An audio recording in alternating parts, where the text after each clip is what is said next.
Hi, everyone, and welcome to the Stress Module. I'm your coach, Brian Mitchell, and I am so happy and excited to talk with you for just a few moments today.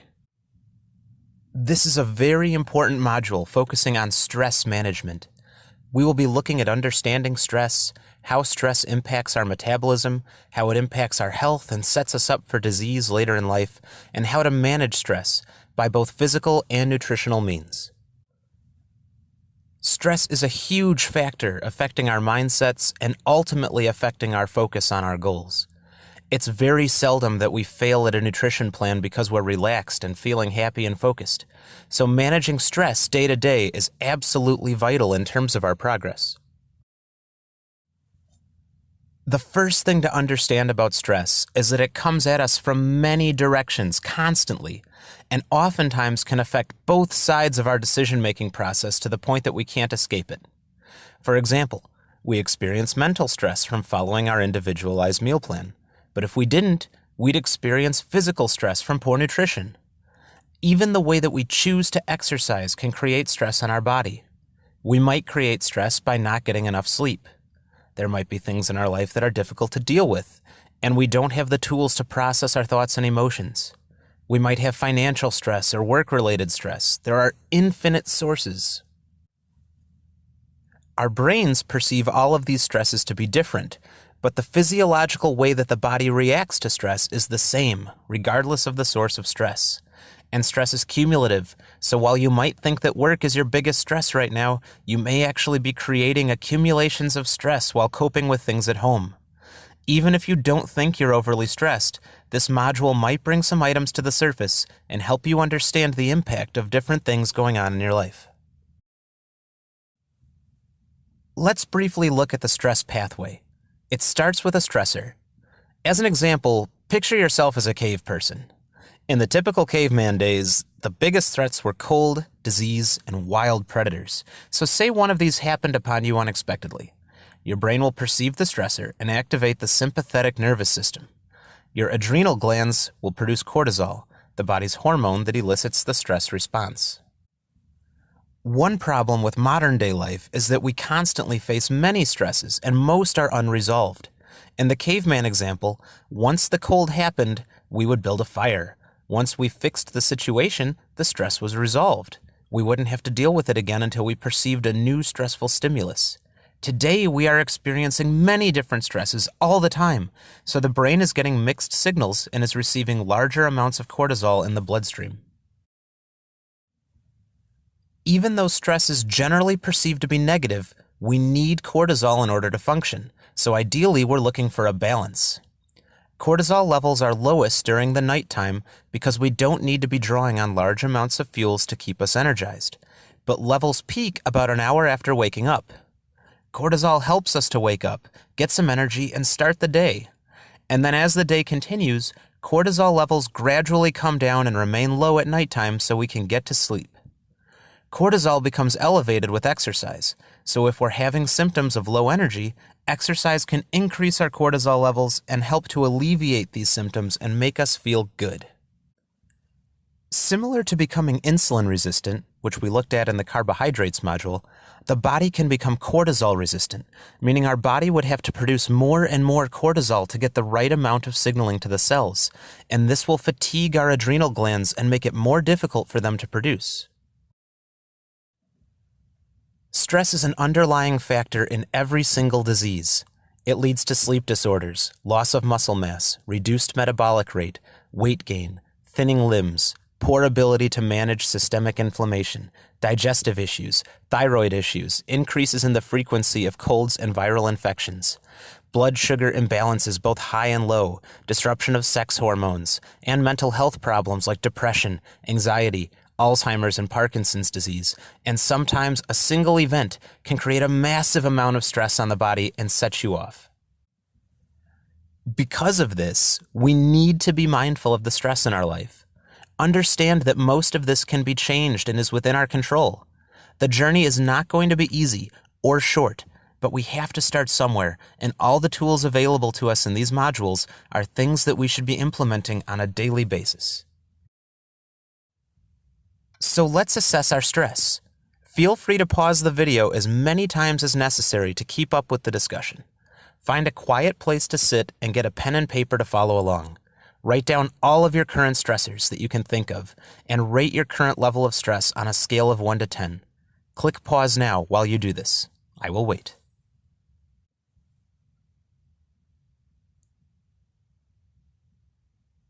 Welcome back. By now you should have a list of your stressors and a rating of your current stress level on a scale of 1 to 10. If you said 6 out of 10 or higher, then you will want to pay particular attention to this module, as we ideally want to be between a 2 or 3 out of 10. Healthy life should not be so fast-paced. Yes, there will be times when we do need to push a little bit harder and juggle a few things, but we can't afford to be going 6 out of 10 or higher continuously, day after day, week after week, year after year. Our bodies communicate with us about stress through our nervous system in one of two directions. The sympathetic nervous system is involved in stress responses, and the parasympathetic nervous system is involved in rest, recovery, and healing. For optimal health, we need to have a balance between the two. Cortisol isn't a bad hormone, it's just not good for us to have too much too often. In the same way, the sympathetic system isn't a bad system. It enables us to get through our day and grow stronger. We just don't want it active all the time. Think about your typical day and how much time you spend in the sympathetic system versus the parasympathetic system. Our sympathetic activities are exercising or anything that make us feel switched on mentally, like scrolling through Facebook, being on our laptops, or sitting in front of our computer screens, commuting or driving a car, or playing with children or pets. Our parasympathetic nervous system is active when we sleep or do things like yoga, massages, focusing on our breathing, pleasure reading, spending time outdoors, or taking a warm bath. So the questions you need to ask yourself are, how many hours a day am I spending in my sympathetic nervous system? What can I do to decrease the time I spend in my sympathetic nervous system? How many hours a day am I spending in my parasympathetic nervous system? What can I do to increase the time I spend in my parasympathetic nervous system? Optimal health is as close to an even split between the two as you can get. So if you get 7 hours of sleep at night and you're switched on from the first moment you wake up in the morning until your head hits the pillow, then you're looking at a 17-7 split. The goal, as always, is not to immediately jump to a 12-12 split. The demands of a change like that would likely add more stress than you're alleviating. A good goal might be to aim for gaining 1 more hour, maybe taking the full hour for your lunch break at work and sitting outside reading a book. We need to make sure we're eating the right foods so that we have enough energy to cope with everything that we need our bodies and minds to deal with every day. We want to keep blood sugar balanced. This means taking in a healthy amount of proteins, carbs, fats, and nutrients within a reasonable caloric limit, which your meal plan simplifies for you. Sleep is very important. It is the only time that we are truly and completely in our parasympathetic nervous system, repairing and recovering. Our immune system and detox systems do their cleanup routines, and we need that in order to stay physically healthy.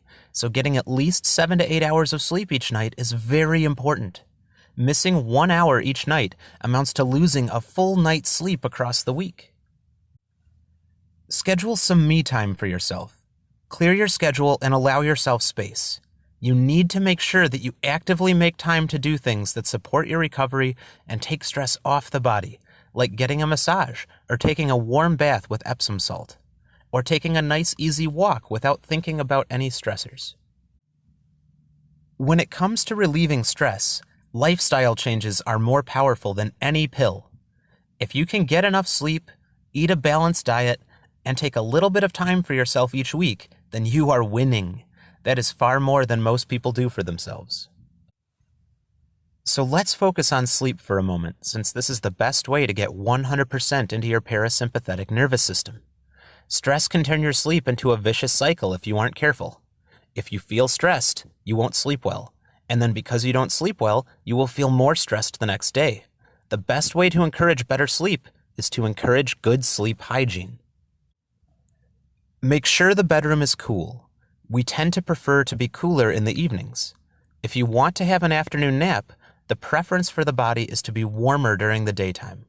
You want your bedroom to be well aired and as dark as possible and free of any LED lights which come from electronic devices, so turn them off before entering. In the evening, keep lighting at a low level. If you don't have dimmer switches where you live, low-watt lamps are a very affordable investment. Prepare the body psychologically for sleep. Avoid using your electronic devices or TV an hour before bed.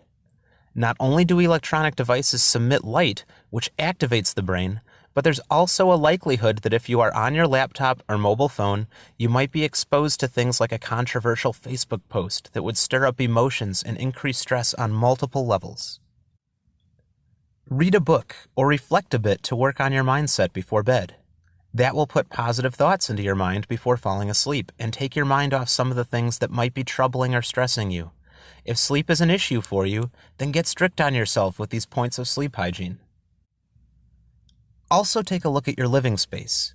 Do you live in a cluttered space that adds to your stress?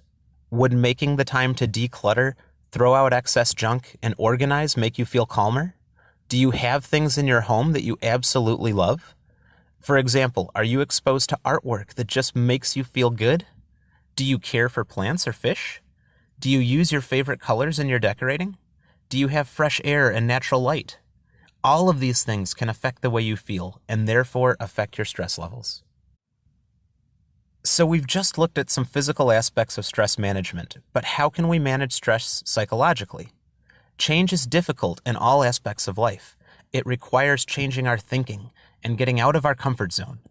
Managing the thoughts inside our heads 24/7 can present an enormous challenge. The mind is like a muscle. If we want to develop a stronger, healthier mind, we need to train it every single day. With our exercise routine, we don't just wait until things get really bad and then go to the gym for 48 hours and get back into shape all at once. And it doesn't work that way with mental stress management either. We need to build healthy habits and reinforce them continuously over time to increase our resilience as a whole. So when we go through the following tips and techniques, start thinking about how you can commit to them on a daily basis. As we change, our lives will change too, and the circumstances that normally would have completely overwhelmed us mentally in the past won't be a problem because we've put in the work and we've strengthened our minds. As we age, things like college, a new job, alcohol consumption, various emotional changes in life, health and diet, exercise, medications, travel, infection, disease, all of these can be stresses on the body. And that's just the beginning. We also have marriage, divorce, children, more children, buying your first home, moving, and not getting enough sleep. If you want things in your life to change, you have to change, and it starts with the mind. The first thing you need to know is that stress is just a state. We can change our state by changing what we focus on, our physiology, and the language that we use.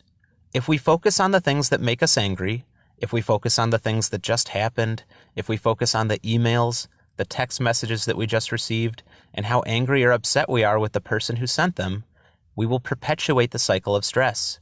But if we can shift our focus to something which is empowering, then our state will change because we're focusing on the positive. Develop a positive morning routine. Mornings can be a time of great stress for many people. You're often rushed, especially if you've got kids to feed and get off to school. You won't have much time for yourself. What you put into your brain first thing in the morning and how you start your day can have a very positive impact on the outcomes for the rest of the day and how you work towards achieving your goals. So get up a bit earlier. Read something motivational, even if it's just 1 or 2 pages. Avoid getting into the snooze cycle with the alarm clock. If the weather isn't miserable, get outside and go for a bit of a walk. You can also focus on your breathing. One way to manage stress is by breathing deeper and learning how to breathe in a controlled way. This is a short exercise called boxed breathing. The way we breathe and hold our posture can affect our stress. So if you're sitting in a chair at the moment or standing, plant your feet evenly spaced. Sit up or stand tall, lift your chest, and hold your posture in a powerful pose. This has been found to reduce cortisol levels. Notice when you take this pose that you immediately feel a bit more energized and alert. Now breathe in for 4 seconds through the nose. Hold the breath in for 4 seconds. Breathe out through the mouth for 4 seconds. And finally, hold the breath out for 4 seconds. Visualize the breath traveling in a box around your belly. As you breathe in, it travels up the right-hand side of you. As you hold the breath, it travels from the right rib cage across to the left. As you breathe out, it travels down the left side of you, and as you hold that breath out, it moves across from the left hip bone to the right. Try this exercise right now. It only takes 16 seconds and will help you immensely. It doesn't require you to make any noise or take a funny pose, so you can do it anywhere without people looking at you like you're crazy. Notice how you're feeling now. That's what this exercise is about. Noticing the change in physiology, the change in your state, and understanding that this is completely within your control. If you can do this sitting here right now, you can do this at any other time you need to de-stress as well. One last thing to think about is the relationship you have with yourself. You talk to yourself more than anyone else in the world, so be very mindful of what you say to yourself. You need to be aware of the thoughts that you have. You can't stop yourself from having negative thoughts, but you can stop yourself from acting on them. When you catch yourself saying negative or unhelpful things, ask yourself if you would say the same thing out loud to your child or your partner or your best friend. And if your answer is no, don't say it to yourself either, because you'll believe you. The best way to avoid being your own worst enemy is gratitude. Once a day, I want you to think about something you're grateful for. The more you focus on gratitude, the more you can start to really acknowledge and appreciate all the positive opportunities that life gives you regularly. Health is the commitment to live a more conscious life. Be conscious of your choices, your environment, and your physical and mental state. Be mindful of the food you give your body, how it's nourishing you, and the thoughts you allow yourself to dwell on. You are the only person who has control over any of this, so be mindful. And get excited. Feel the positive energy. Go, take action. Think about how you can spend more time in your parasympathetic nervous system every week to minimize your stress levels, and get ready for the next module.